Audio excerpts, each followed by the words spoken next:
यूं ही नहीं मैं बन जाता हूं। कुदरत के कोने कोने से खूबियां खोज लाता हूं। गुणवत्ता की गहराइयों का गोताखोर हूं मैं। यूं ही नहीं मैं रजनीगंधा बन जाता हूं। नमस्कार, न्यूज के इकलौते फैमिली शो न्यूज की पाठशाला में आप सभी का बहुत स्वागत। मैं हूं सुशांत सिन्हा। ये वो पाठशाला जहां सबकी क्लास लगती है और खबर का हर चैप्टर इतने विस्तार से हम खोलते हैं कि आप उस खबर के मास्टर होकर निकलते हैं। ये हमारी गारंटी है। सबसे पहले आपको बता दूं कि आज कौन कौन सा चैप्टर लाया हूं। भैया, देश में हर कोई यही पूछ रहा है कि एग्जिट पोल वाला रिजल्ट आना है या नहीं आना है। तो हम वो रिपोर्ट लेकर आए हैं जो बता देगी कि कल एग्जिट पोल वाला ही रिजल्ट आएगा या नहीं आएगा। बीजेपी के लड्डू वर्सेस इंडी गठबंधन का रथ जगा। कल मंगलवार को किसका मंगल होना तय है, इसकी बात होगी। इसके अलावा यूपी में हाई अलर्ट हो गया है। काउंटिंग वाले दिन कौन बड़ा बवाल करने वाला है, आज इसके बारे में भी बताऊंगा। पीएम मोदी की वो चिट्ठी जो क्लियर बता देगी कि रिजल्ट क्या आने वाला है। ईवीएम हैक के बाद डीएम हैक वाले आरोप पर कैसे कांग्रेस बुरा फंस गई है क्या। काउंटिंग कैसे होती है, अब ये नया हुआ है ना कि भाई काउंटिंग में गड़बड़ी हो सकती है, तो काउंटिंग कैसे होती है उसको बताने वाला, समझाने वाला, एक एक डिटेल देने वाला वो चैप्टर लाया हूं जो फर्जीवाड़े के आरोप का पूरा एक्सरे कर देगा। वोट गिनने का हर एक नियम पूरा देश आज जानेगा ताकि हर डाउट क्लियर हो जाए। और 2024 के रिजल्ट से 11 घंटे पहले वो चैप्टर जो दिमाग की बत्ती जला देगा। लेकिन पाठशाला शुरू करने से पहले दिन भर की बड़ी खबरों का रिवीजन, उसके बाद पहला चैप्टर।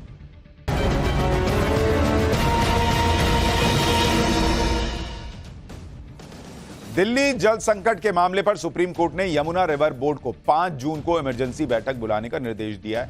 केंद्र सरकार, दिल्ली, हरियाणा और हिमाचल प्रदेश सरकार ने इस पर सहमति जता दी। केजरीवाल सरकार ने 31 मई को सुप्रीम कोर्ट में याचिका दी थी जिसमें हरियाणा, यूपी और हिमाचल प्रदेश से दिल्ली को 1 महीने तक एक्स्ट्रा पानी देने की मांग की गई। दिल्ली में सरिता विहार के पास आज ताज एक्सप्रेस की 3 बोगीज में आग लग गई। आग लगने की जानकारी मिलते ही फायर ब्रिगेड की टीम मौके पर पहुंची और ट्रेन में फंसे यात्रियों को सुरक्षित बाहर निकाला गया। हादसे के वक्त यह ट्रेन दिल्ली से झांसी जा रही थी। जम्मू कश्मीर में आतंक के खिलाफ अभियान में सुरक्षा बलों को बड़ी कामयाबी मिली है। पुलवामा में हुई एक मुठभेड़ में आज सुरक्षा बलों ने 2 आतंकियों को ढेर कर दिया। इलाके में छिपे हुए आतंकियों की तलाश में सर्च ऑपरेशन जारी है। बेंगलुरु में बारिश ने पिछले 133 साल का रिकॉर्ड तोड़ दिया है। एक दिन में बेंगलुरु में 111 मिलीमीटर बारिश रिकॉर्ड की गई है। बारिश के दौरान तेज हवाएं चलने से कई जगहों पर पेड़ भी उखड़ गए, जिसकी वजह से मेट्रो सर्विस पर भी असर पड़ा है। आज से अमूल और मदर डेयरी ने दूध की कीमत बढ़ा दी है। प्रति लीटर दूध की कीमत में 2 रुपए की बढ़ोतरी की गई है। वहीं एनएचएआई यानी national highway authority of India ने देश भर के सभी टोल प्लाजा पर टोल टैक्स बढ़ा दिया है। आज से टोल प्लाजा पर 5% ज्यादा टोल चुकाना होगा। पुर्तगाल में एयर शो के दौरान 2 प्लेन आपस में टकरा गए। एयर शो में 6 प्लेन हवाई करतब दिखा रहे थे, तभी एक प्लेन बेकाबू हो गया और उसकी दूसरे प्लेन से टक्कर हो गई। हादसे के बाद टक्कर मारने वाला प्लेन सीधा जमीन पर आ गिरा और उसके पायलट की मौत हो गई है, जबकि दूसरा प्लेन लैंडिंग करने में कामयाब रहा। तो ये हो गया दिन भर का रिवीजन। अब पाठशाला की पहली क्लास, वो रिपोर्ट जो बताएगी कि कल एग्जिट पोल वाला ही रिजल्ट आएगा या नहीं। बीजेपी के लड्डू वर्सेस इंडी का रथ जगा। मंगलवार को किसका मंगल होना तय है। यूपी में हाई अलर्ट क्यों है। काउंटिंग वाले दिन कौन बड़ा बवाल करने का सोचे बैठा है। पीएम मोदी की वो चिट्ठी जो क्लियर बताएगी कि रिजल्ट क्या आने वाला है। सबसे पहले इसका चैप्टर।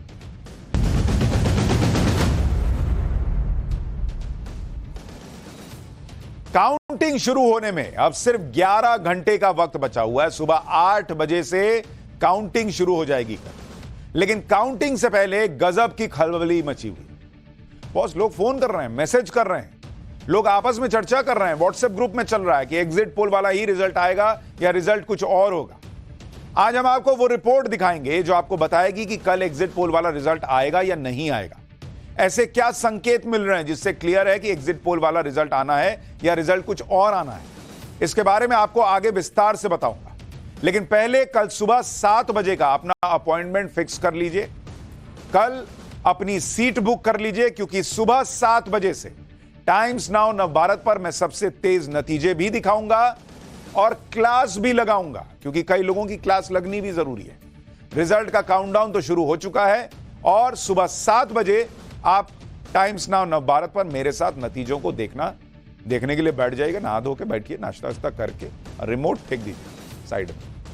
खैर, आज की रात बड़ों पर भारी है। काउंटिंग से 11 घंटे पहले किस तरह से गजब का माहौल बन चुका है, किस तरह की हलचल है, पहले आपको वो दिखा देता हूं।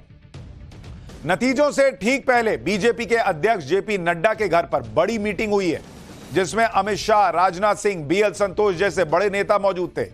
बीजेपी कॉन्फिडेंट बताई जा रही है कि एग्जिट पोल के मुताबिक ही नतीजे आएंगे। पीएम मोदी ने 125 दिन के रोड मैप को लेकर अधिकारियों के साथ मीटिंग तक कर ली है। इंडी गठबंधन की नेता सोनिया गांधी ने कहा है कि कल का इंतजार कीजिए, नतीजे एग्जिट पोल से उलट होंगे। इंडी गठबंधन ने अपने नेताओं को कल और परसों तक दिल्ली में ही रहने के लिए कहा है, जिससे नतीजों के बाद की रणनीति बनाई जा सके। उधर नतीजों से ठीक पहले इंडी गठबंधन ने अपना वही पुराना माहौल बनाना शुरू कर दिया है कि काउंटिंग में गड़बड़ियां की जा सकती हैं, इसलिए अलर्ट रहिए। इंडी गठबंधन के कुछ नेता अभी से ईवीएम पर सवाल उठाने लगे हैं। नतीजे मन मुताबिक ना आए तो ईवीएम में गड़बड़ी होगी जैसी बातें कर रहे हैं। लेकिन नतीजों से ठीक पहले आज चुनाव आयोग ने भी अपनी प्रेस कॉन्फ्रेंस की और यह बताया कि काउंटिंग की पुख्ता तैयारियां हैं और किसी तरह की गड़बड़ी की कोई गुंजाइश ही नहीं है बॉस। और इसलिए हम एक चैप्टर यह भी लेकर आए कि काउंटिंग होती कैसे, ये तो आपको पता चले। जैसे हमने आपको डिटेल में बताया कि ईवीएम हैक क्यों नहीं हो सकता, सब कुछ हमने आपको एक एक चीज बताई थी। आज काउंटिंग की एक एक डिटेल भी बता दूंगा। काउंटिंग में कोई गड़बड़ी होने का कोई चांस ही नहीं है, क्योंकि एक तरफ तो चुनाव आयोग के अपने नियम कायदे हैं, जिसमें निगरानी और क्रॉस चेक की इतनी लेयर्स हैं कि काउंटिंग में किसी तरह की हेराफेरी का जीरो चांस है।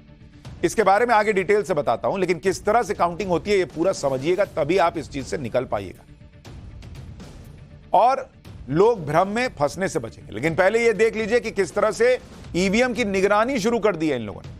आप लखनऊ की तस्वीरें देखिए, जहां काउंटिंग सेंटर के बाहर कड़ी सुरक्षा व्यवस्था, ये देखिए किस तरह से व्यवस्था की गई है। सीसीटीवी से स्ट्रांग रूम की निगरानी हो रही है और राजनीतिक दलों के कार्यकर्ता भी वहां पर निगरानी करने बैठ गए।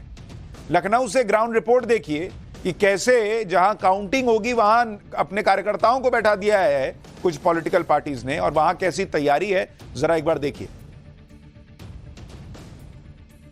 लखनऊ में देखिए तैयारी, सुरक्षा की कड़ी निगरानी के बीच काउंटिंग शुरू होगी। उसके लिए प्रशासन ने व्यवस्था की है कि जगह जगह मॉनिटर लगवा रखा है और मॉनिटर में सीसीटीवी सर्वेलेंस की जा रही है। देखिए 9 विधानसभा क्षेत्र है, हर एक के गेट के आगे सीसीटीवी कैमरा लगा हुआ है। वहां पर जो स्टाफ है वो इसकी निगरानी में है। आप ये कैमरों पे निगरानी रख रहे हैं? कैमरों के अलावा हम लोग अंदर भी जाते हैं निगरानी करने। अगर कोई गाड़ी में माल आ रहा है, जब तक के माल उतर नहीं जाएगा, एक एक चीज हम चेक करके संतुष्ट नहीं हो जाते। नहीं कुछ संवेदनशील लगा आपको? ऐसा लगा कि नहीं ये गड़बड़ वाला चीज? नहीं, अभी तक कोई गड़बड़ नहीं होता। अगर गड़बड़ी काउंटिंग वाले दिन करते हैं। प्रशासन पर अब तक आपका भरोसा है? जी जी जी। अभी तक कोई भी गड़बड़ी या ऐसी कोई चीज जिसे संदिग्ध बताया जा सके वो विपक्ष को यहाँ पर देखने को नहीं मिली है। देखिए ये जो पूरा है अमला, आप देखेंगे महिला जो पुलिसकर्मी है वो भी आपको नजर आएंगे। तो पूरी चाकचौबंद व्यवस्था यहाँ पर रखी गई है और समाजवादी पार्टी सहित विपक्ष के जो लोग यहाँ पर बैठे हैं, जिनकी ड्यूटी लगाई गई है बाकायदा, 2-2 पालियों में वो यहाँ पर पड़ताल करने के लिए, निगरानी करने के लिए बैठे हैं। उनका कहना है कि हमें ऐसी कोई चीज नहीं मिली जिसके चलते प्रशासन पर इस समय उंगली उठाई जा सके। अब ठीक है, कीजिए निगरानी। और ये लोग इसी तरह से समाजवादी पार्टी वाले वगैरह लोग जो हैं यूपी इलेक्शन में भी निगरानी किए थे। क्या हुआ? यूपी बीजेपी फिर भी जीती। एग्जिट पोल के आंकड़े सामने आने के बाद से ही इंडी गठबंधन इतने टेंशन में है कि सारा फोकस ईवीएम पर शिफ्ट कर दिया है। यूपी के कन्नौज में समाजवादी पार्टी के कार्यकर्ता स्ट्रांग रूम के बाहर लगे सीसीटीवी कैमरों की मॉनिटरिंग कर रहे हैं। मथुरा में भी इंडी गठबंधन के कार्यकर्ता स्ट्रांग रूम पर नजर बनाए हुए हैं। गोरखपुर में भी इंडी गठबंधन के कार्यकर्ता यूनिवर्सिटी में बने स्ट्रांग रूम की निगरानी में लगे हुए हैं। मतलब इससे एक चीज तो आपको और क्लियर हो गई ना कि हर जगह स्ट्रांग रूम जो है जहां ईवीएम रखे जाते हैं उसके बाहर भी सीसीटीवी लगा होता है। सब कुछ आप देख सकते हैं, जिसका मन वहां बैठ के देख सकता है, यानी गड़बड़ी की कोई गुंजाइश नहीं है। ये भी यही लोग साबित कर रहे हैं। गोरखपुर से ग्राउंड रिपोर्ट देखिए पहले। गोरखपुर यूनिवर्सिटी में स्ट्रांग रूम बनाया गया है 9 विधानसभाओं का। इस वक्त हम गोरखपुर शहर के स्ट्रांग रूम के ठीक बाहर मौजूद आपको दिखाना चाहेंगे। भारी सुरक्षा व्यवस्था इस वक्त यहां पर देखी जा रही है। तस्वीर है गोरखपुर यूनिवर्सिटी के ठीक अंदर की, वाणिज्य भवन में आप देख सकते हैं। और यहीं पर कल मतगणना होनी है। हम लोग टोली बना के हर विधानसभा वाइज अपनी 5-5, 10-10 की संख्या में जहाँ पे काउंटिंग होगी वहाँ पे हम लोग अपने मशीनों की रखवाली कर रहे हैं। कितने घंटे से रखवाली कर रहे हैं? अरे हम लोग जब से मशीन जमा हुई है तभी से रखवाली। 1 जून से आप लोग रखवाली यहाँ कर रहे हैं? 1 जून से रखवाली। अच्छी होगा, हाँ अच्छा होगा, गठबंधन जो है अच्छा। आपको लगता है गोरखपुर से गठबंधन जीत जाए? जी हाँ हाँ, गोरखपुर से गठबंधन। काजल निषाद का आपको भविष्य ऐसे दिख जी रहा है? जी जी। काउंटिंग से पहले यूपी से एक बड़ी खबर आ रही है, आपको वो भी बता देता हूं। काउंटिंग वाले दिन यूपी के सभी जिलों में हाई अलर्ट रहेगा। यह बड़ी खबर इस वक्त आ रही है। यूपी के डीजीपी का बड़ा बयान आ गया है कि कुछ लोग माहौल बिगाड़ने की फिराक में हैं। ये यूपी के डीजीपी ने कह दिया है। काउंटिंग में गड़बड़ी की अफवाहें फैलाई जा रही हैं। बड़ी संख्या में भीड़ काउंटिंग सेंटर आ सकती है। काउंटिंग सेंटर पहुंचने के लिए कहा जा रहा है लोगों से कानून व्यवस्था को सख्ती से लागू करेंगे। ये यूपी डीजीपी ने कह दिया है। तो जो लोग सोच रहे हैं कि माहौल बिगाड़ देंगे अगर मन मुताबिक परिणाम नहीं हुआ, तो ये योगी की पुलिस है बॉस, उसने पहले ही क्लियर कर दिया है कि ये सब नहीं चलेगा कि भीड़ आएगी और हंगामा करके तमाशा करके सोचेगी कि कुछ गड़बड़ कर देंगे। डीजीपी ने कह दिया है पहले ही प्रेस कॉन्फ्रेंस करके कि सख्ती से निपटा जाएगा, गड़बड़ी करने वालों पर सख्त एक्शन भी होगा। सुनिए एक बार यूपी डीजीपी को। जैसा कि एसीएस होम साहब ने बताया, कुछ लोगों ने ये अफवाह, तरह तरह की अफवाहें उड़ रही हैं कि भारी संख्या में आप वहाँ पहुँचिए, ऐसे हो जाएगा वैसे हो जाएगा। हमारे पास इस तरह के पुख्ता प्रमाण हैं जिससे कहा जा सकता है कि कुछ व्यक्ति वहाँ भारी संख्या में लोगों को पहुँचने की अपील कर रहे हैं। ऐसे किसी भी चीज़ से वो लोग विरत रहें, वरना कठोर से कठोर कार्रवाई की जाएगी। इन सब के बीच कांग्रेस का एक लेटर भी वायरल हो रहा है। यह लेटर कांग्रेस ने अपने कार्यकर्ताओं के लिए जारी किया है। अमित मालवीय ने इसे ट्वीट किया और इसमें दावा किया गया है कि कांग्रेस कार्यकर्ता अपने घर पर नतीजे देखने की बजाय जिला कांग्रेस दफ्तर और राज्यों के कांग्रेस कार्यालय में सुबह से पहुंचना होगा। हर राज्य के प्रभारी ये तय करें कि कांग्रेस दफ्तरों में कार्यकर्ताओं के लिए इंतजाम करें। इस पर बीजेपी का आरोप है कि कांग्रेस अपने कार्यकर्ताओं को दंगे का मैनुअल दे रही है। इस बात का कोई मतलब नहीं है कि कांग्रेस अपने कार्यकर्ताओं को इस तरह से जमा होने के लिए कहे। खैर, उधर खबर है कि खुफिया एजेंसियों ने पश्चिम बंगाल में भी कुछ इलाकों में काउंटिंग के दौरान हिंसा भड़कने का अलर्ट जारी किया है, जिसको देखते हुए सुरक्षा बलों ने आज हिंसा से प्रभावित संदेश खाली में फ्लैग मार्च किया। यह तस्वीर देखिए बंगाल की, क्योंकि बंगाल को लेकर वैसे बहुत लोग टेंशन में हैं कि कहीं जो बंगाल विधानसभा के बाद पोस्ट पोल वायलेंस हुआ था वैसा तो कुछ नहीं हो जाएगा। तो वहां पर बड़ी संख्या में सुरक्षा बल तैनात किए गए। एक और बड़ी खबर आ रही है, बीजेपी भी चुनाव आयोग पहुंच गई है।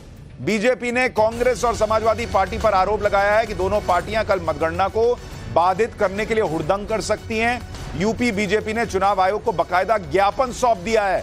यानी अपने आप में बहुत विचित्र स्थिति बन रही है। पहली बार शायद ऐसा होगा कि चुनावी नतीजों के पहले इस तरह की चीजें हो रही हैं कि दंगा हो सकता है, वहां पर जो है वो माहौल खराब करने का प्रयास हो सकता है काउंटिंग सेंटर वगैरह पर। यह बीजेपी ने बकायदा लिखित में शिकायत दी है और यूपी डीजीपी ने भी कह दिया है कि कुछ लोग ऐसा प्रयास कर रहे हैं, उनको छोड़ा नहीं जाएगा, बख्शा नहीं जाएगा, सख्ती से निपटा जाएगा। तो ये ऐसा लग रहा है कि कुछ स्ट्रैटेजी अंदर अंदर पक रही है कि भैया नतीजे अपने मन मुताबिक ना आए तो क्या करना है। खैर, वो कल पता ही चल जाएगा। लेकिन बड़े बवाल की आशंका इसलिए भी हो रही है क्योंकि सिर्फ यूपी नहीं, अलग अलग राज्यों में इंडी गठबंधन इसी तरह की बातें कर रही है, जिसमें ईवीएम पर सवाल उठाना और ईवीएम की निगरानी के नाम पर स्टंटबाजी करना शामिल है। हरियाणा के पंचकुला में काउंटिंग सेंटर के बाहर भी राजनीतिक दलों के कार्यकर्ता निगरानी कर रहे हैं। यह अलग बात है कि ईवीएम कड़ी सुरक्षा में स्ट्रांग रूम में रखी हुई है, सीसीटीवी से मॉनिटरिंग चल रही है, फिर भी इंडी गठबंधन को भरोसा नहीं हो रहा। पंचकुला से एक रिपोर्ट देखिए। हम इस वक्त पंचकुला में एक ऐसे ही स्ट्रांग रूम के बाहर हैं और यहाँ देखिए किस तरीके से चप्पे चप्पे पर नजर रखी जा रही है। कोई परिंदा भी पर नहीं मार सकता है। हर जगह स्ट्रांग रूम में सीसीटीवी कैमरास लगाए गए हैं, जिनसे निगरानी जो पुलिस है वो लगातार कर रही है। किस तरीके से सुरक्षा व्यवस्था है, हरियाणा पुलिस है यहाँ पर, इसके साथ साथ पैरामिलिट्री फोर्स के भी जो जवान हैं वो तैनात किए गए हैं और किसी को भी बिना अनुमति के अंदर आने जाने की इजाजत नहीं है। और तमाम जो पॉलिटिकल पार्टीज हैं वो भी स्ट्रांग रूम और जो काउंटिंग सेंटर्स हैं उन पर नजर बनाए हुए हैं। किसी भी शहर या राज्य में काउंटिंग सेंटर या स्ट्रांग रूम में किसी तरह की गड़बड़ी की खबर नहीं, लेकिन उसके बाद भी इंडी गठबंधन के नेता काउंटिंग पर अभी से सवाल खड़े कर रहे हैं। पटना की तस्वीरें देखिए, यहां भी स्ट्रांग रूम की कड़ी सुरक्षा है। हर जगह देखिए ना, बहुत सीसीटीवी लगा हुआ है, बकायदा उसका मॉनिटर लगा के बाहर रख दिया गया है कि जिसको देखना है देखो, सब दिख रहा है। उसके बाद भी इंडी गठबंधन के कार्यकर्ता स्ट्रांग रूम के बाहर तैनात हैं, क्योंकि राहुल गांधी से लेकर जयराम रमेश और अखिलेश यादव तक काउंटिंग प्रोसेस पर सवालिया निशान लगा रहे हैं। पटना के स्ट्रांग रूम में पटना साहिब और पाटलिपुत्र सीटों की ईवीएम रखी गई। पटना से भी एक ग्राउंड रिपोर्ट देखिए, और इसीलिए आज कह रहा हूं कि आपको काउंटिंग प्रोसेस पूरा एक एक डिटेल समझाऊंगा ताकि ये लोग जो भ्रम फैला रहे हैं वो टूट सके। लेकिन पहले पटना से रिपोर्ट देखिए। अभी देखिए हम पाटलिपुत्रा और पटना साहिब लोकसभा क्षेत्र का जो काउंटिंग सेंटर है वहां पर मौजूद है। एएन कॉलेज ये पटना का है, वहां पर हमारी मौजूदगी है। सभी पार्टियों के जो एजेंट है वो अंदर मौजूद हैं, और जब से ये ईवीएम यहाँ पर स्ट्रांग रूम में रखा गया है तब से तमाम जो लोग हैं, जो पार्टियों के जो एजेंट है वो यहाँ पर हैं, ताकि किसी तरह की कोई ये जो है गड़बड़ी ना हो। आप देखिए यहाँ पर मॉनिटर भी किया जा रहा है, जो सीसीटीवी लगाकर तमाम चीज़ों को देखा जाता है कि किसी तरह की कोई दिक्कत या गड़बड़ी ना हो। तो तमाम कोशिशें जो है वो जिला प्रशासन की तरफ से है ताकि जो निष्पक्ष चुनाव के नतीजे हैं वो हो, और उसी को लेकर ये पूरी तैयारी पटना के एएन कॉलेज में देखने को मिल रही है। काउंटिंग को लेकर बीजेपी और कांग्रेस की भी अपनी अपनी तैयारी। बीजेपी अपनी जीत को लेकर पूरी तरह से आश्वस्त है, तो कांग्रेस और इंडी गठबंधन वाले भी दावा कर रहे हैं कि सरकार उनकी बन रही है, और इसी हिसाब से काउंटिंग वाले दिन की तैयारी चल रही है। जयपुर में कांग्रेस ने राज्य की सभी लोकसभा सीटों के लिए होने वाली काउंटिंग पर नजर बनाए रखने के लिए बाकायदा वॉर रूम बनाया है। दावा है कि काउंटिंग के दौरान राजस्थान के सभी कैंडिडेट्स और एजेंट्स इस वॉर रूम से जुड़े रहेंगे, और काउंटिंग में किसी तरह की गड़बड़ी होते ही वॉर रूम को जानकारी भेज दी जाएगी। इधर दिल्ली में बीजेपी मुख्यालय में तो भव्य तैयारियां शुरू हो गई हैं। एग्जिट पोल के बाद बीजेपी हेडक्वार्टर को बाकायदा सजाया जा रहा है, खाने पीने की व्यवस्था की जा रही है। कल सुबह से ही बीजेपी दफ्तर में बड़े बड़े नेताओं का आना शुरू हो जाएगा, जो यहीं से नतीजे देखेंगे। अगर जीत होती है तो शाम को रोड शो की भी चर्चा चल रही है। कहा जा रहा है कि पीएम मोदी 7 LKM से बीजेपी मुख्यालय तक बाकायदा रोड शो कर सकते हैं। दूसरी तरफ कांग्रेस दफ्तर में भी जोर शोर से तैयारियां हो रही हैं। जरा वहां से तस्वीरें दिखाइए। दिल्ली में ऑल इंडिया कांग्रेस कमेटी के दफ्तर में भी काउंटिंग के लिए खास तैयारियां की जा रही हैं। कांग्रेस दफ्तर में नेताओं और कार्यकर्ताओं के बैठाने के लिए शामियाना लगाया जा रहा है। कांग्रेस और इंडी गठबंधन के सभी दल दावा कर रहे हैं कि इंडी गठबंधन को 295 सीटें तो आनी है। तो कहीं रथ जगह चल रहा है, कहीं कल जश्न के लिए लड्डू के भी ऑर्डर दिए जा रहे हैं। लखनऊ में करीब 100 क्विंटल लड्डू के ऑर्डर दिए गए हैं, जो अलग अलग व्यापारियों को मिले। कानपुर में बीजेपी ने 21 क्विंटल लड्डू के ऑर्डर दिए। ये देखिए लड्डू ऐसा लग रहा है कि आदमी लेके खा ही ले। खैर, वाराणसी में बीजेपी ने 500 किलो लाल पेड़ा मिठाई के ऑर्डर दिए हुए। बिहार में कुछ जगह आरजेडी ने 450 किलो लड्डू का ऑर्डर दे दिया है। दिल्ली में बीजेपी के कई नेता समर्थकों ने 2000 किलो लड्डू की एडवांस बुकिंग करा दी है। यानी लड्डू किसके मन में फूटेगा ये तो कल पता चलेगा, लेकिन लड्डू की बुकिंग सबने कर दी है। भोपाल में बीजेपी और कांग्रेस दोनों की तरफ से लड्डुओं की एडवांस बुकिंग चल रही है। वाराणसी में पीएम मोदी की जीत के लिए खास तैयारियां हो रही हैं। मुस्लिम महिलाएं अपने हाथों से लड्डू बना रही हैं पीएम मोदी के लिए। देखिए वाराणसी से रिपोर्ट, फिर आगे की बात बताता हूं। एग्जिट पोल के बाद एक तरफ जहां पर कई सारे कैंडिडेट्स की दिलों की धड़कनें तेज हो गई हैं, तो वहीं बीजेपी ने जीत के जश्न की तैयारी कर ली है। इस वक्त मैं मुंबई के गणेश भंडार में मौजूद हूं। यहां पर आप देख सकते हैं कि यहां हजारों लड्डू के ऑर्डर दे दिए गए हैं, मेगा ऑर्डर दे दिया गया है। और यहां पर आपको दिखाई देंगे प्रधानमंत्री मोदी के नाम के बक्से, उसमें पैक होते लड्डू, और प्रधानमंत्री मोदी के मास्क लगाते हुए लड्डू बनाते हुए यहाँ के कर्मचारी, यहाँ के कारीगर। हमने 14 में भी बनाए थे, 19 में भी बनाए थे, और 14 और 19 के बाद तो अब तो 10 साल का डिलीवरी है। तो कितने लड्डुओं का ऑर्डर दिया है और किन किन लोगों को बांटेंगे, कहाँ बांटेंगे? ये हमने 10,000 लड्डू का ऑर्डर दिया है। ये लड्डू के लिए ये खास डब्बे बनाए, और डब्बे पर लिखा है मोदी जी को बधाई देते। फिर एक बार मोदी सरकार, तीसरी बार मोदी सरकार। देश की जनता ने उनको पहचान लिया है, और मोदी जी को भी देख लिया है। मोदी जी के 10 साल का डिलीवरी को लोगों ने मोहर लगाई है।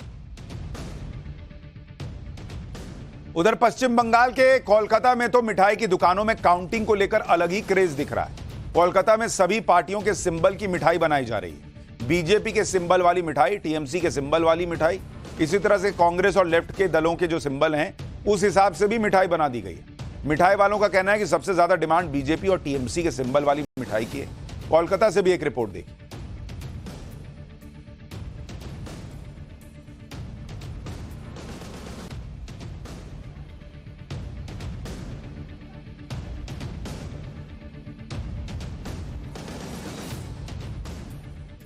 देश में काउंटिंग को लेकर तैयारियां चल रही हैं। विदेशों में भी भारत के लोकसभा चुनाव को लेकर गजब का उत्साह है।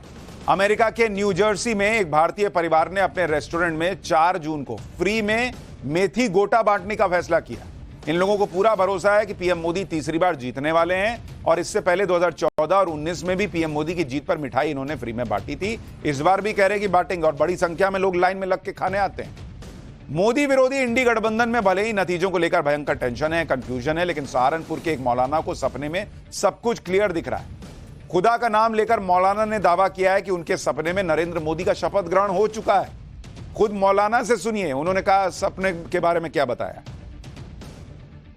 तहज्जुद के वक्त मुझे ख्वाब नजर आया कि एक खूबसूरत प्रोग्राम सजा हुआ है और उस प्रोग्राम में बहुत सारे लोग मौजूद हैं और मुतहर्रिक फ़ुआल हस्तियां तमाम मौजूद हैं और आवाज़ आ रही है उस प्रोग्राम में से जिस तरह उमूमन आमतौर पर आवाज़ आती है, मैं नरेंद्र दामोदर दास मोदी ईश्वर की शपथ लेता हूँ। फिर पूरी तरीके से वो शपथ ले रहे हैं। आवाज़ प्रधानमंत्री श्री नरेंद्र मोदी जी की थी और चेहरा साफ तौर पर नजर नहीं आया, लेकिन ये तय है कि मैंने उनको ये पहचान लिया कि वो श्री नरेंद्र मोदी जी थे। इस ख्वाब को मेरे कोई नज़रअंदाज न करे, नहीं इसका मजाक उड़ाएं। ये ख्वाब अल्लाह की तरफ से मुझे दिखाया गया और मैंने उलमाए किराम से इसकी ताबीर का पता किया है और मैंने कभी नहीं कहा कि किसकी सरकार आ रही है, किसकी जा रही है, लेकिन अल्लाह ने मुझे इस ख्वाब के जरिए एक इल्म देने। यानी इधर मौलाना नतीजे आने से पहले ही सपने में नरेंद्र मोदी का प्रधानमंत्री पद पर शपथ ग्रहण होते हुए भी देख ले रहा है। वहीं देश भर में पीएम मोदी और एनडीए की जीत के लिए दुआएं भी चल रही हैं। यूपी के अमरोहा में एनडीए की जीत के लिए हवन चल रहा है, बीजेपी के उम्मीदवारों की जीत के लिए प्रार्थना चल रही है। तो ये सब भी चल रहा है, हवन वगैरह भी चल रहा है। उधर वाराणसी में महिलाओं ने पीएम मोदी की जीत के लिए रुद्राभिषेक किया है। वाराणसी के महामृत्युंजय मंदिर में पूजा चली है, वहां की तस्वीरें भी दिखाई है। प्रयागराज में मुस्लिम महिलाओं ने पीएम मोदी की जीत के लिए दुआ मांगी है। महिलाओं ने कहा है कि मोदी सरकार में महिलाएं सुरक्षित हुई हैं, इसलिए वो एक बार फिर मोदी सरकार बनने की दुआ मांग रही है। या अल्लाह पाक अब की दफे मोदी सरकार फिर से आए, आमीन। या अल्लाह पाक जैसे हम सब औरतें सुरक्षित हैं मोदी सरकार में, इसीलिए हम लोग सब दुआ कर रहे हैं, आमीन। या अल्लाह फिर से मोदी सरकार आए। लोकसभा चुनाव के नतीजों को लेकर सिनेमा हॉल मालिक भी काफी उत्साहित। कई सिनेमा हॉल में काउंटिंग लाइव दिखाई जाएगी। मूवी मैक्स मल्टीप्लेक्स चेन के कुछ सिनेमा हॉल्स में नतीजे लाइव दिखाए जाएंगे। मूवी मैक्स में आपका पसंदीदा चैनल टाइम्स नाउ नवभारत दिखाया जाएगा। इसके अलावा और कहां क्या व्यवस्था है वो भी बताता हूं। महाराष्ट्र के कई शहरों के सिनेमा हॉल में नतीजे लाइव दिखाए जाएंगे। मुंबई, नासिक, पुणे और नागपुर सिनेमाघरों में नतीजे थिएटर में लोग बैठ के देखने वाले हैं। सुबह 9 बजे से शाम 6 बजे तक चुनाव नतीजे थिएटर में चलेंगे। सिनेमाघरों में टिकट 99 रुपए से 300 रुपए तक का होगा और लोग बुकिंग करा रहे हैं। सोचिए कितना क्रेज है चुनावी नतीजों का। इस माहौल के बीच काउंटिंग से पहले एनडीए और इंडी गठबंधन के बीच बैठकों का दौर भी तेज हो गया है। आज बिहार के मुख्यमंत्री नीतीश कुमार दिल्ली पहुंचे। नीतीश कुमार ने पीएम मोदी से मुलाकात की और इसके बाद नीतीश कुमार ने अमित शाह से फोन पर बात की। उधर काउंटिंग से पहले बीजेपी अध्यक्ष जेपी नड्डा के घर पर बड़ी बैठक हुई। इस बैठक में गृह मंत्री अमित शाह और रक्षा मंत्री राजनाथ सिंह समेत कई केंद्रीय मंत्री और पार्टी के बड़े पदाधिकारी मौजूद हैं। दूसरी तरफ सोनिया गांधी, रामगोपाल यादव, फारूक अब्दुल्ला और लेफ्ट नेताओं समेत इंडी गठबंधन के कई बड़े नेताओं ने चेन्नई में काउंटिंग डे पर चर्चा की है। काउंटिंग डे को लेकर हालांकि ये सभी नेता डीएमके के फाउंडर करुणानिधि की जयंती पर उन्हें श्रद्धांजलि देने के लिए चेन्नई पहुंचे थे। सूत्रों का तो यह भी दावा है कि बंगाल की सीएम ममता बनर्जी समेत इंडी गठबंधन के तमाम नेता कल शाम या परसों तक दिल्ली पहुंच सकते हैं। कांग्रेस की तरफ से सभी नेताओं को बुलाया जा रहा है। इधर महाराष्ट्र में भी बड़ी हलचल दिख रही है। महाराष्ट्र में इस बार उद्धव ठाकरे बीजेपी और एनडीए से अलग होकर कांग्रेस के साथ मिलकर चुनाव लड़ रहे हैं, लेकिन अब उद्धव ठाकरे को लेकर बड़ा दावा किया जा रहा है। बीजेपी कैंडिडेट नवनीत राणा के विधायक पति रवि राणा ने कहा है कि लोकसभा चुनाव के नतीजे आने के बाद 20 दिन के अंदर उद्धव ठाकरे पीएम मोदी के साथ हो जाएंगे। सुनिए रवि राणा का यह बड़ा दावा। बाला साहब और मोदी जी के जो संबंध थे, जो मोदी जी ने अपने इंटरव्यू में कहा था, उद्धव ठाकरे के लिए मेरी एक विंडो हमेशा खुली है। उस विंडो से आने वाले कुछ दिनों के अंदर देश के प्रधानमंत्री की मोदी जी शपथ लेने के बाद 20 दिन के अंदर उद्धव ठाकरे जी मोदी जी के साथ जाएंगे, उस विंडो से प्रवेश करेंगे। एक काले पत्थर की सफेद रेख है कि आने वाले समय में उद्धव ठाकरे मोदी जी के साथ दिखेंगे। तो अलग अलग भविष्यवाणियां चल रही हैं। अब नतीजों के बाद क्या होगा ये तो आगे देखा जाएगा, लेकिन अभी फिलहाल तो सबको रिजल्ट का इंतजार है। सब यही पूछ रहे हैं कि रिजल्ट एग्जिट पोल वाला आएगा या नहीं। तो पाठशाला में अब अगली क्लास लगाता हूं जिसमें आपको बताता हूं कि वो रिपोर्ट जो बता देगी कि कल एग्जिट पोल वाला ही रिजल्ट आएगा या नहीं, और पीएम मोदी की वो चिट्ठी जो बताएगी कि रिजल्ट क्या आने वाला है।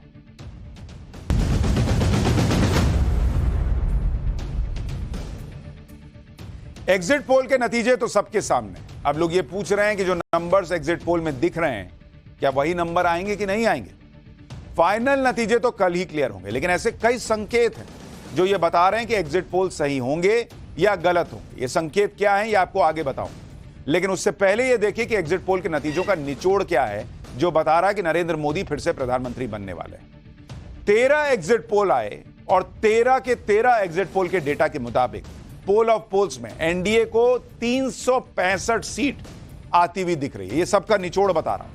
कुछ ने तो 400 पार बताया है एनडीए को, और इंडी गठबंधन को 145 सीट का अनुमान है। अन्य को 32 सीटें मिल सकती हैं। ये पोल ऑफ पोल्स है। इसमें 4 एग्जिट पोल तो ऐसे हैं जो एनडीए को 400 पार या उसके बेहद करीब दिखा रहे हैं। 4 एग्जिट पोल ऐसे हैं जो एनडीए को 370 प्लस दिखा रहे हैं। 13 एग्जिट पोल में से सिर्फ एक एग्जिट पोल में इंडी गठबंधन को 201 सीट मिलती दिखाई गई, लेकिन इंडी गठबंधन ने इन सभी एग्जिट पोल को नकार दिया। इंडी गठबंधन का कहना है कि एग्जिट पोल पहले भी कई बार गलत हो चुके हैं, इस बार भी गलत साबित हो। सुनिए एक बार इंडी गठबंधन के नेताओं ने एग्जिट पोल पर क्या कहा है, फिर बताता हूं कि क्या वाकई एग्जिट पोल गलत होंगे या फिर एग्जिट पोल के जो नंबर है वही नंबर कल नतीजों में दिखेंगे। राहुल जी, एग्जिट पोल इसका नाम एग्जिट पोल नहीं है ब्रदर, इसका नाम एग्जिट पोल नहीं है, इसका नाम मोदी मीडिया पोल है। ये मोदी जी का पोल है, फैंटेसी पोल है उनका। Thank you. कितनी सीटें आ रही हैं आपके हिसाब से? सिद्धू मूसेवाला का सॉन्ग सुना आपने? 295। Ma'am, what are your expectations for tomorrow, ma'am? Any comments, please? Ma'am, exit. Ma'am, are you? We just have to wait and see. Exit poll सही साबित होंगे या गलत, इसका पहला टेस्ट तो इसी बात से कर सकते हैं कि पिछले 2 लोकसभा चुनाव में एग्जिट पोल के नंबर क्या रहे और असली रिजल्ट के नंबर में एग्जिट पोल के नंबर कितने मैच हो। जैसे अगर मैं आपको दिखाऊं कि एग्जिट पोल का पिछली बार हिसाब क्या रहा था तो आपको पता चलेगा कि भाई एग्जिट पोल कितने दूर और पास रहते हैं नतीजों से। अगर आप एग्जिट पोल को देखेंगे क्या स्थिति रही थी 2014 2014, इसमें सीटों का अनुमान क्या था। एनडीए के लिए कहा गया था कि भाई एनडीए को 283 आएगा पोल ऑफ पोल्स में, और जो नतीजे आए थे वो नतीजा क्या आया था भाई, नतीजा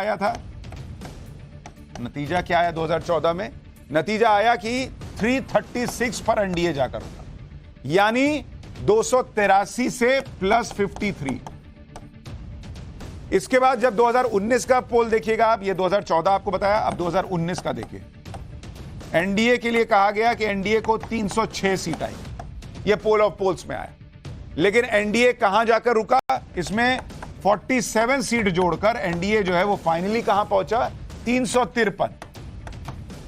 यानी 2 चीजें कॉमन दिखती हैं कि भाई जो 2014 में भी सारे एग्जिट पोल ने एनडीए की सरकार बनवाई थी, 2019 में भी सारे ने बनवाई थी, लेकिन सारे एग्जिट पोल ने बीजेपी और एनडीए को कम सीटें दी थी, उससे ज्यादा पर उन्होंने जाकर अपना काम खत्म किया। और 2024 में अगर आप देखेंगे पोल ऑफ पोल्स कह रहा है कि एनडीए को 365 आएगी सीट। तो अगर 40-50 सीट बीजेपी ऐड करती है या एनडीए ऐड करता है, ये पैटर्न दिखा है, तो इसमें अगर आप 40 सीट भी जोड़ दीजिए तो एनडीए 405 तक पहुंच सकता है, अगर यही पैटर्न रहा था। यानी अगर आप पिछले 2 बार के एग्जिट पोल को देखें तो वो ना सिर्फ सही साबित हुए हैं, बल्कि एग्जिट पोल एनडीए को जितनी सीटें देते हैं उससे ज्यादा ही सीटें उसे आती हैं। ये तो पहला संकेत हुआ। दूसरा संकेत आज शेयर मार्केट से मिल गया। शेयर मार्केट में आज ऐसी बंपर उछाला है बॉस, जिसने कई रिकॉर्ड तोड़ दिए। आज सेंसेक्स 2507 अंकों की तेजी के साथ 76,468 के पार चला गया। सेंसेक्स 3.39% बढ़ गया।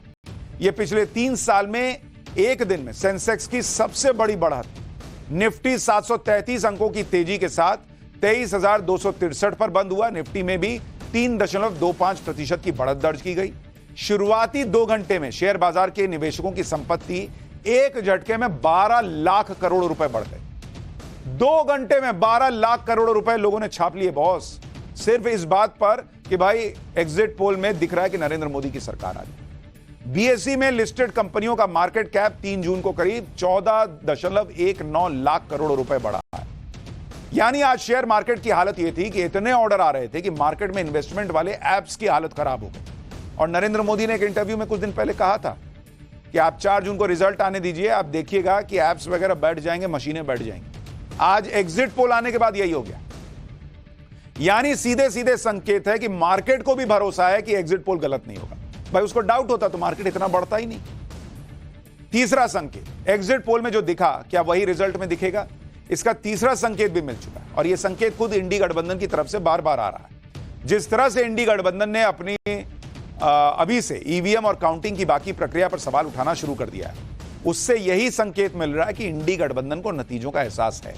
क्योंकि आप देखिए कि काउंटिंग से 24 घंटे पहले कैसे ईवीएम पर सवाल उठने लगे हैं, कैसे अभी से यह आशंका जताई जा रही कि ईवीएम में गड़बड़ है।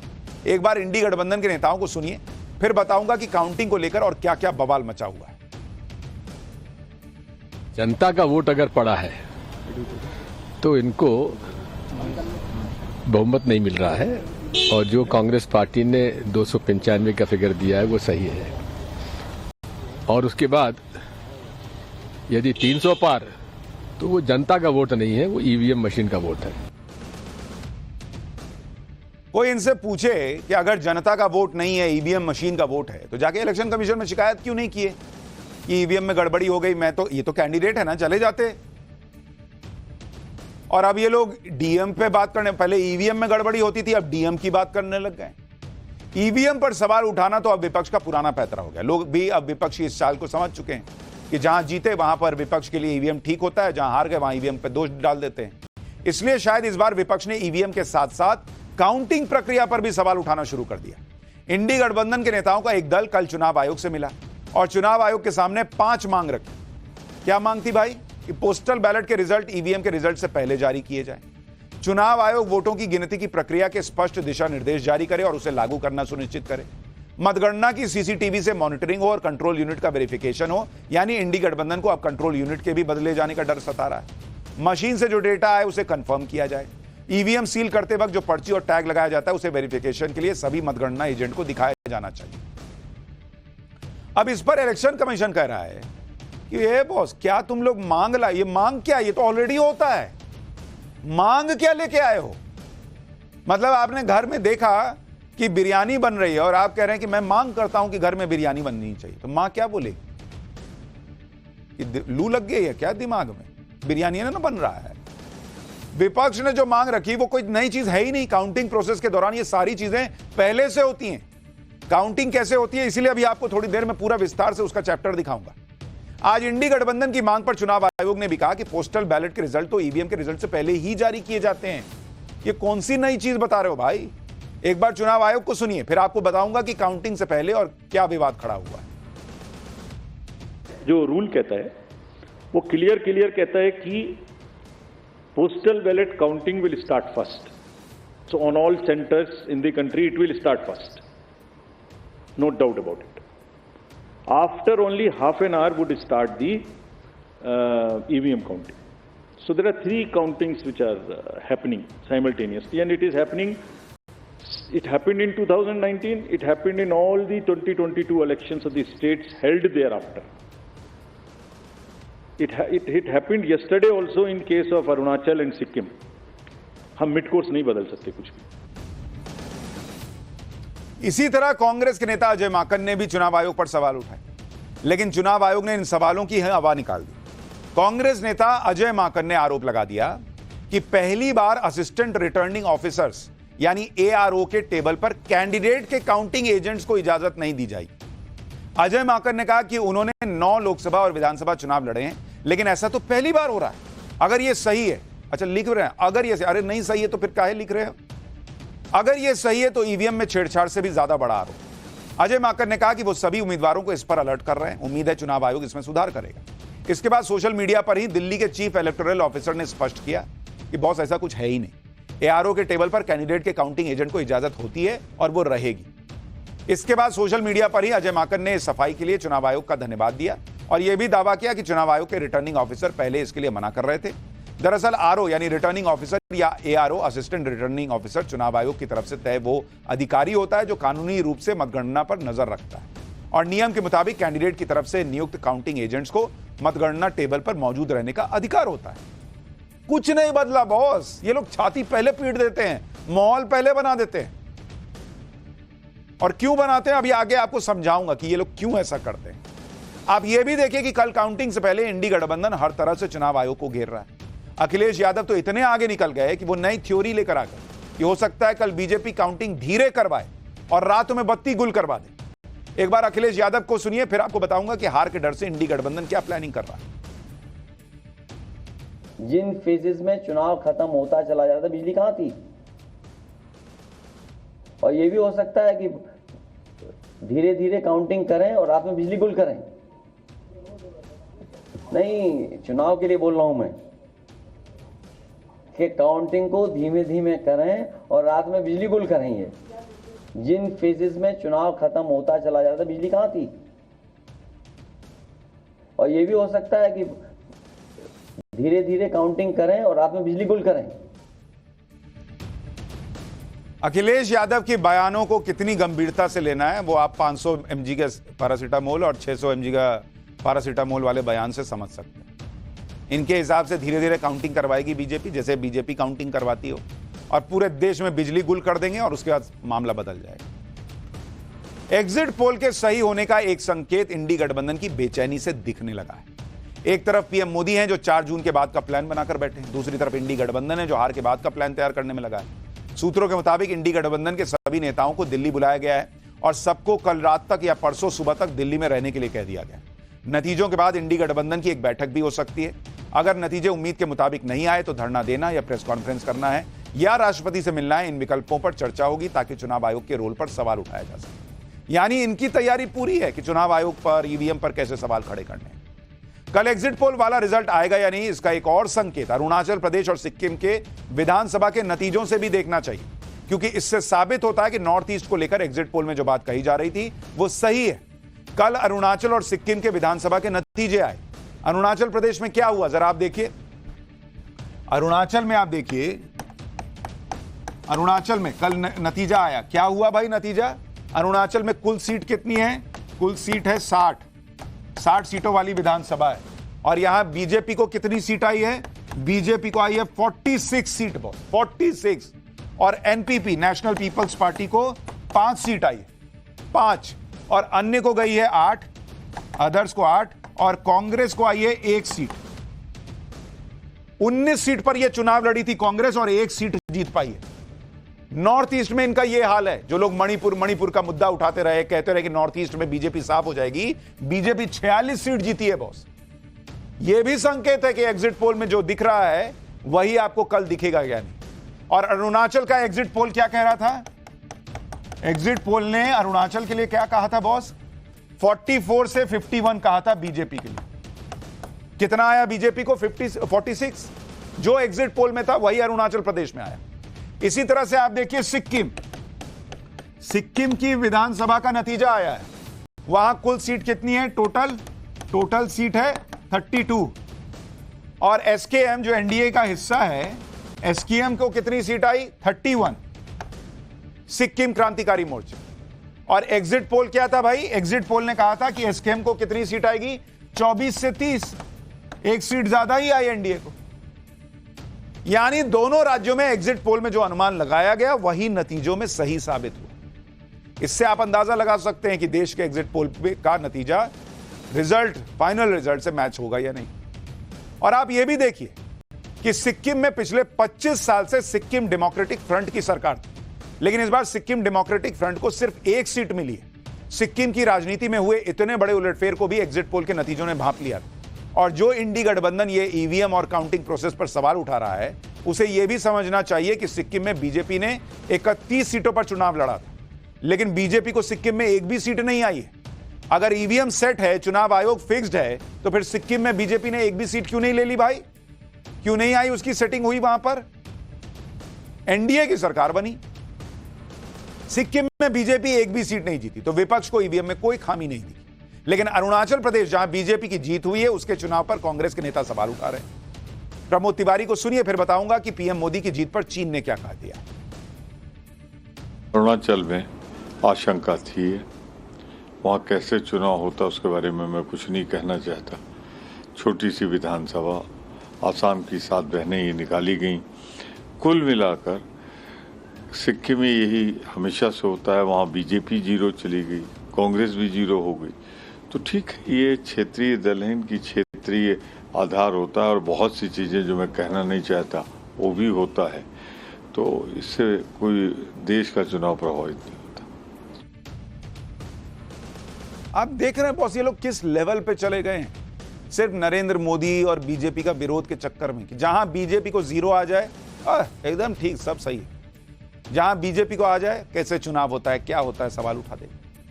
कल का क्या रिजल्ट आने वाला है, ये पीएम मोदी की चिट्ठी ने भी क्लियर कर दिया। कन्याकुमारी में ध्यान साधना के बाद पीएम मोदी ने अपने ब्लॉग में कन्याकुमारी में साधना और भारत के फ्यूचर को लेकर अपने विचार रखे। पीएम मोदी ने कन्याकुमारी में साधना के दौरान अपने भावों के बारे में लिखा। उन्होंने लिखा कि विरक्ति, शांति और नीरवता के बीच मन में भारत के उज्जवल भविष्य और भारत के लक्ष्यों के लिए निरंतर विचार उमड़ रहे। पीएम मोदी ने लिखा कि कन्याकुमारी के उगते हुए सूर्य ने विचारों को नई ऊंचाई दी, सागर की विशालता ने विचारों को विस्तार दिया और ब्रह्मांड की गहराई में समाई वननेस का एहसास कराया। ऐसा लग रहा था जैसे दशकों पहले हिमालय की गोद में किए गए चिंतन और अनुभव पुनर्जीवित हो रहे हैं। पीएम मोदी ने लिखा कि आज भारत का गवर्नेंस मॉडल दुनिया के कई देशों के लिए एक उदाहरण बना है। सिर्फ 10 सालों में 25 करोड़ लोगों का गरीबी से बाहर निकलना अभूतपूर्व है। Pro people good governance, aspirational district, aspirational block जैसे नए प्रयोग की चर्चा आज पूरे विश्व में हो रही है। एक भी पल गंवाए बिना हमें बड़े दायित्वों और बड़े लक्ष्यों की तरफ कदम उठाने होंगे। हमें नए सपने देखने हैं, अपने सपनों को अपना जीवन बनाना है और उन सपनों को जीना शुरू करना है। हम अगले 25 साल सिर्फ और सिर्फ राष्ट्र के लिए समर्पित करें। हमारी ये कोशिशें आने वाली पीढ़ियों और आने वाली शताब्दियों के लिए नए भारत की मजबूत नींव बनकर अमर रही। देश की ऊर्जा को देखकर यह कह सकता हूं कि लक्ष्य अब दूर नहीं है।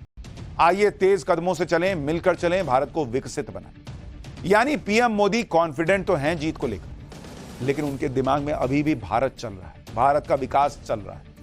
और यहां लोग ईवीएम पे सवाल, डीएम पे सवाल, चुनाव आयोग पे सवाल, इस पे सवाल, उस पे सवाल उठा रहे हैं, भारत को नीचे खींचने में लगे हुए। इसी वजह से विपक्ष ईवीएम का बहाना लेकर पहले से बैठ गया है। विपक्ष ये पैंतरेबाजी काफी समय से चल रही है, आगे भी चलती रहेगी। इसलिए अब आपको वो चैप्टर दिखाता हूं जो आपको देखना चाहिए। काउंटिंग होती कैसे, वो चैप्टर जो फर्जीवाड़े के आरोप का एक्सरे कर देगा, अब वो देखिए। वोट गिनने का हर नियम जानिए, तभी एक एक डाउट क्लियर होगा। 2024 के रिजल्ट से 11 घंटे पहले वो चैप्टर जो दिमाग की बत्ती जला देगा, देखिए।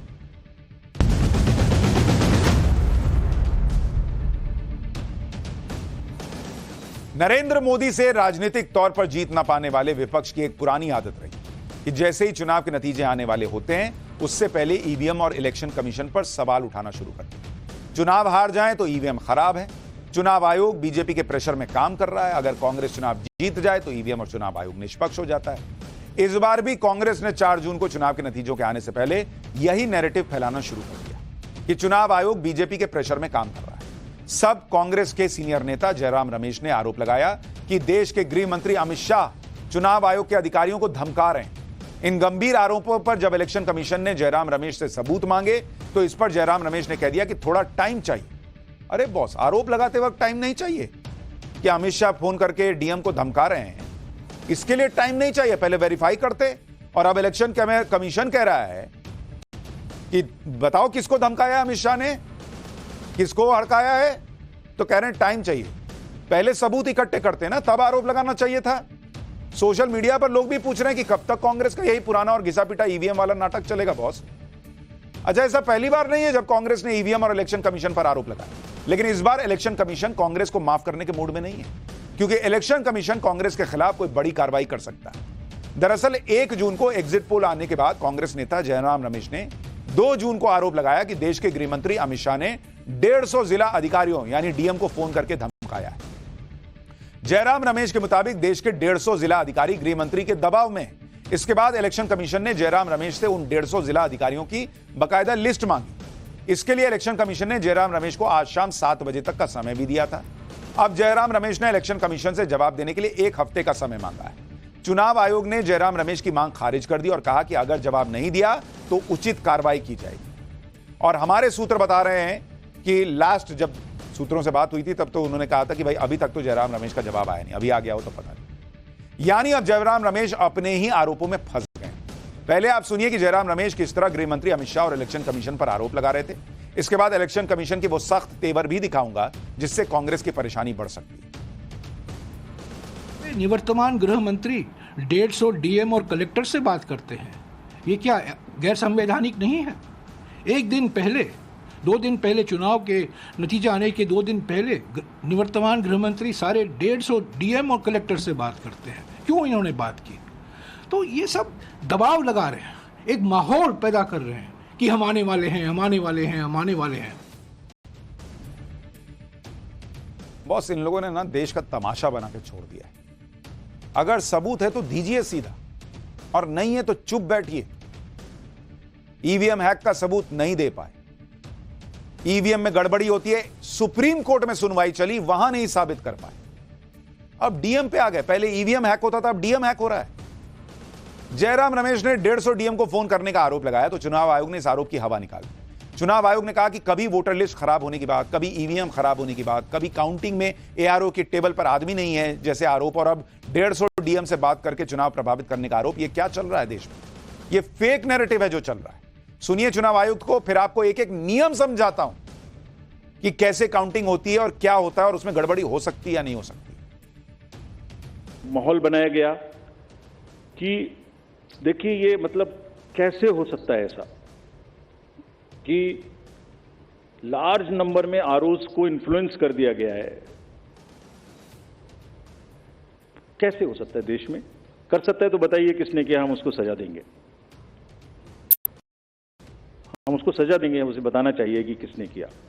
काउंटिंग से पहले बताना चाहिए किसने किया, ताकि उन सब डिस्ट्रिक्ट मजिस्ट्रेट्स को या जिसने किया उसको हम सजा दे सकें। ऐसा नहीं हो सकता कि आप कोई अफवाह फैला दें और एक सबको शक के दायरे में ले आए। कभी कभी वोटर लिस्ट खराब है, कभी ईवीएम खराब है, कभी ये खराब है, कभी काउंटिंग में एआरओ की टेबल पे आदमी नहीं है, 150 डीएम से बात कर ली। What is this happening in the country? ये फेक नैरेटिव है। इलेक्शन कमीशन 7 दिन बाद जयराम रमेश पर कार्रवाई कर सकता है, लेकिन जयराम रमेश के इस बयान से एक बात तो साफ हो गई कि इलेक्शन में ईवीएम हैक नहीं। भाई आप कह रहे हो ना कि डीएम के जरिए जो है डीएम को हड़काया जा रहा है, मतलब ईवीएम में जो वोटिंग वगैरह हुई वो तो क्लियर है। ईवीएम पे नजर रख रहे हो, काउंटिंग सेंटर पे नजर रख रहे हो, स्टोर रूम पे नजर रख रहे हो, इसका मतलब ईवीएम में अभी तक जो वोट पड़े हैं वो सब ठीक है। ईवीएम में कोई चिप नहीं है कि आप वोट डालते हो किसी को जाता किसी और को है, ये तो आपने मान लिया। आप कह रहे हो डीएम को प्रभावित करके जो है ईवीएम में नतीजे बदले जा सकते हैं। अब मेरा एक सवाल है, ईवीएम को चलिए बहुत बहुत धन्यवाद, आप लोगों ने ईवीएम को क्लीन चिट दिया। अब आते हैं डीएम पर। क्या लॉजिकली सोचिए कि डीएम को धमकाकर चुनाव के नतीजे आ सकते हैं क्या? मैं जरा आपसे पूछता हूं कि डीएम से जो लोग कह रहे हैं जिलाधिकारी को प्रभावित करके चुनाव जीते जाते, देश में अगर आप देखेंगे, देश में कुल जिलाधिकारी कितने हैं? डीएम देश में कुल जिलाधिकारी जो हैं वो हैं 806, 806। और कांग्रेस, आप ये बताइए कि 150 को मान लीजिए फोन कर दिया तो बाकी के जो हैं करीब करीब 650, वो 650 डीएम जो हैं वो तो आपकी तरफ होंगे फिर। अच्छा, कांग्रेस की सरकार जो है, कांग्रेस की सरकार, मुझे ये बताइए, कांग्रेस की सरकार कर्नाटक में है, तेलंगाना में है आज की डेट में, और हिमाचल में। इन तीनों राज्यों में तो डीएम प्रभावित नहीं होगा, आपकी सरकार है। और यहां 76 डीएम है, 76 डीएम इन तीनों को मिला लीजिए तो 76 डीएम ये तो प्रभावित नहीं होंगे। इसका मतलब कर्नाटक, तेलंगाना और हिमाचल तीनों जगह कांग्रेस को एकदम बम्पर वो वोट आना चाहिए। और मुझे यह भी बताइए कि अगर डीएम को प्रभावित किया जा सकता है तो इसका मतलब क्या कांग्रेस ने इन 76 डीएम को प्रभावित किया हुआ है? आपसे भी तो सवाल पूछा जाएगा। और दूसरी बड़ी बात, सबसे बेसिक सा लॉजिक कि अगर डीएम को प्रभावित करके चुनाव जीते जा सकते हैं तो एक बार जिसकी सरकार आ गई दूसरे के आने ही नहीं देगा। फिर तो वो भाई उसकी सरकार है, वो डीएम प्रभावित करेगा फिर जीतेगा, फिर डीएम प्रभावित करेगा फिर जीतेगा, फिर डीएम प्रभावित करेगा फिर जीतेगा। तो कैसे कर्नाटक में अभी कांग्रेस की सरकार आ गई? कर्नाटक में तो बीजेपी की सरकार थी, कैसे बीजेपी हारी? हिमाचल में बीजेपी की सरकार थी, कैसे बीजेपी हारी? वहां के डीएम ने काम नहीं किया ढंग से। बॉस क्या कर रहे हो आप लोग? देश कहीं आपके दिमाग में है कि नहीं है? मैं ये पूछना चाहता हूं। और मुझे लगता है ये लोग ये सब इसलिए करते हैं क्योंकि जो नीचे का कार्यकर्ता है ना बॉस, वो इन नेताओं से सवाल ना पूछे कि तुम क्या काम कर रहे हो, तुम क्या नेतृत्व कर रहे हो जी कि हमारी पार्टी हार रही है। इस सवाल से बचने के लिए ये लोग ये नैरेटिव फैलाते हैं ताकि भाई चुनाव आएगा, नतीजे आएंगे, सरकार किसी की भी बनेगी, वो सरकार चलेगी, लेकिन जो नीचे का कार्यकर्ता है वो विद्रोह ना कर दे, वो बगावत ना कर दे, वो इन नेताओं से सवाल ना पूछ ले, ये तुम हटो, तुमसे नहीं हो पा रहा, हमको मौका दो। इसलिए ये लोग ये सब करते हैं। कांग्रेस के इस फेक नैरेटिव को एक्सपोज करने के लिए आज आपको वोटों की गिनती करने की पूरी प्रोसेस बताता हूं। इससे आपको यह भी पता चलेगा कि ईवीएम से छेड़छाड़ करना असंभव काम है और इलेक्शन कमीशन के अधिकारियों पर कोई प्रेशर नहीं है। दरअसल वोटों की गिनती जिला मुख्यालय के काउंटिंग स्टेशन पर बहुत से लोगों के सामने होती है। अब एक एक चीज समझिए, काउंटिंग होती कैसे। सबसे पहले उन लोगों की लिस्ट देखिए जो काउंटिंग स्टेशन के अंदर जा सकते हैं। इसमें एक आरओ होता है, यानी रिटर्निंग ऑफिसर। आमतौर पर जिलाधिकारी यानी जिला कलेक्टर ही रिटर्निंग ऑफिसर होता है। वोटों की काउंटिंग की पूरी जिम्मेदारी रिटर्निंग ऑफिसर की होती है। दूसरे नंबर पर सीएस यानी काउंटिंग सुपरवाइजर और सीए यानी काउंटिंग असिस्टेंट होते हैं। ये दोनों अधिकारी वोटों की गिनती करते हैं। तीसरी कैटेगरी में सभी उम्मीदवारों के इलेक्शन एजेंट या काउंटिंग एजेंट होते हैं। ये लोग वोटों की गिनती के दौरान काउंटिंग सुपरवाइजर और काउंटिंग असिस्टेंट के माथे पे खड़े रहते हैं बॉस। उनके सामने वोटिंग जो है, काउंटिंग जो है वो हो रही होती है। किसी भी पार्टी का वहां पर एजेंट मौजूद रहता है। इन सभी लोगों को चुनाव आयोग से मिले आईडी कार्ड दिखाने के बाद अंदर एंट्री मिलती है। आपको जानकर हैरानी होगी कि काउंटिंग हॉल के अंदर किसी भी केंद्रीय राज्य मंत्री की भी एंट्री नहीं हो सकती। अगर कोई मंत्री चुनाव का उम्मीदवार है तो ही रिटर्निंग अधिकारी की इजाजत से अंदर जा सकता है। इसके अलावा काउंटिंग स्टेशन के बाहर तैनात पुलिस और सेंट्रल फोर्स के जवान भी बिना रिटर्निंग अधिकारी के परमिशन के अंदर नहीं आ सकते। आगे बढ़ने से पहले आपको यह भी बता देता हूं कि काउंटिंग के समय कौन व्यक्ति कहां बैठता है, इसे लेकर भी चुनाव आयोग के बड़े सख्त नियम हैं। वोटों की गिनती एक बड़े हॉल में होती है, इसलिए एक ही हॉल में 15 अलग अलग टेबल लगाई जाती है। किसी विशेष परिस्थिति को छोड़कर काउंटिंग हॉल में 15 से ज्यादा टेबल नहीं लगाई जा सकती। इसमें 14 टेबल पर 2-2 काउंटिंग सुपरवाइजर और काउंटिंग असिस्टेंट बैठते हैं। इनके पास उम्मीदवारों के काउंटिंग एजेंट्स मौजूद रहते हैं। इसके अलावा एक और टेबल रिटर्निंग ऑफिसर के लिए लगी हुई होती है, जिसकी देखरेख में वोटों की काउंटिंग होती है। एक एक चीज डिफाइंड है बॉस। और 15 टेबल की सिटिंग अरेंजमेंट कैसे होती है, क्यों गड़बड़ी नहीं हो सकती, आपको यह बताता हूं। समझिए इस बात को। जैसे अगर आप देखेंगे, एक टेबल किसका लगा, एक टेबल लगा आरओ का। यह टेबल है, टेबल नंबर 1 रिटर्निंग ऑफिसर का टेबल लगा। इसके बाद 14 टेबल लगते हैं, 1 2 3 4 5 6 7 8 9 10 11 12 13 और 14, ऐसे 14 टेबल लगते हैं। 1 से शुरू होकर 14 तक टेबल लगते हैं। 1 2 3 4 5 6 7 8 9 7 6 7 8, यहां 7 यहां 8 यहां 9 ये 10 11 12 और 13 14 टेबल लगते हैं। इसमें बैठता कौन है हर टेबल के पास? यहां पे सीएस बैठता है, काउंटिंग सुपरवाइजर, और यहां पर सीए बैठता है, सीए काउंटिंग असिस्टेंट, और यहां पर ईवीएम रखी रहती है टेबल, उसको गिनते हैं। यहीं पर ये देखिए हर टेबल के पास यहां हर पॉलिटिकल पार्टी का एक आदमी खड़ा रहता है, पोलिंग एजेंट खड़ा रहता है। वो यहां से एकदम आंख गड़ा के देख रहा होता है कि किस ईवीएम में क्या चल रहा है। हर टेबल के पास पॉलिटिकल पार्टी का एजेंट खड़ा रहता है। कैसे गड़बड़ी हो जाएगी बॉस? और जैसे ही एक राउंड पूरा होता है तो रिटर्निंग ऑफिसर नतीजा घोषित करता है, जिसे इलेक्शन कमीशन की वेबसाइट पर अपडेट किया जाता है। मतगणना से पहले कौन से अधिकारी किस निर्वाचन क्षेत्र की और कितने नंबर की टेबल पर गिनती करेंगे, ये सारी जानकारी पहले से किसी को नहीं पता होती कि कौन किस टेबल पर बैठेगा। सेटिंग होने का कोई चांस ही नहीं। अब यह भी समझिए कि वोटों की गिनती कैसे होती है। इसके लिए काउंटिंग वाले दिन हॉल में मौजूद सभी लोगों के सामने स्ट्रांग रूम से ईवीएम निकाले जाते हैं, यानी जो ईवीएम स्ट्रांग रूम में बंद है, जिसको सीसीटीवी से मॉनिटर कर रहे थे, वो सबके सामने निकलता है। हर पॉलिटिकल पार्टी का पोलिंग एजेंट वहां पर होता है। ये ईवीएम वोटिंग पूरी होने के पोलिंग के बाद पोलिंग स्टेशन से जिला हेडक्वार्टर्स के ईवीएम स्ट्रांग रूम में रख दिए जाते हैं। ईवीएम मशीनों को उम्मीदवारों या उनके प्रतिनिधियों की मौजूदगी में काउंटिंग टेबल पर खोला जाता है ताकि पारदर्शिता बनी रहे। सबसे पहले कंट्रोल यूनिट के बॉक्स और कंट्रोल यूनिट के सीरियल नंबर का मिलान होता है ताकि यह चेक किया जा सके कि बॉक्स और कंट्रोल यूनिट में कोई अदला बदली तो नहीं हो गई। इसके अलावा ईवीएम और वीवीपैट में चुनाव का ड्यूरेशन और तारीख को भी मैच किया जाता है। यह देखा जाता है कि चुनाव जितने देर चला उतने ही देर ईवीएम ऑन रहा। सारी मैचिंग और डिटेल्स नोट करने के बाद रिजल्ट बटन दबाया जाता है, जिसे सभी प्रत्याशी उनके प्रतिनिधियों को दिखाया जाता है कि देखो रिजल्ट दबाए और देखो मशीन में क्या नंबर आए। इन सभी लोगों के सामने ही काउंटिंग सुपरवाइजर और काउंटिंग असिस्टेंट वोटों की गिनती करते हैं। ईवीएम से पहले पोस्टल बैलेट की काउंटिंग की जाती है। पोस्टल बैलेट की गिनती एक अलग टेबल पर होती है। इस पर एक असिस्टेंट रिटर्निंग ऑफिसर रहता है और सारे वक्त पूरी प्रक्रिया में, जो मैं आपको बड़ी बात बता रहा हूं कि जितनी देर ये पूरी काउंटिंग चलती है, ये अंदर लोग मौजूद रहते हैं, पोलिंग एजेंट्स मौजूद रहते हैं। सारे टेबल पर एक एक पोलिंग एजेंट हर पार्टी का, कांग्रेस का, सपा का, बीजेपी का, सबका मौजूद रहता है। और उससे भी बड़ी बात, बाकायदा सीसीटीवी कैमरा लगा रहता है और इसका टेलीकास्ट बड़ी सी स्क्रीन पर बाहर हो रहा होता है। यानी ऐसा नहीं है कि अंदर छुपा हुआ कुछ। कैसे हो जाएगा यार? इसीलिए आपको यह प्रक्रिया जाननी बहुत जरूरी थी। एक छोटा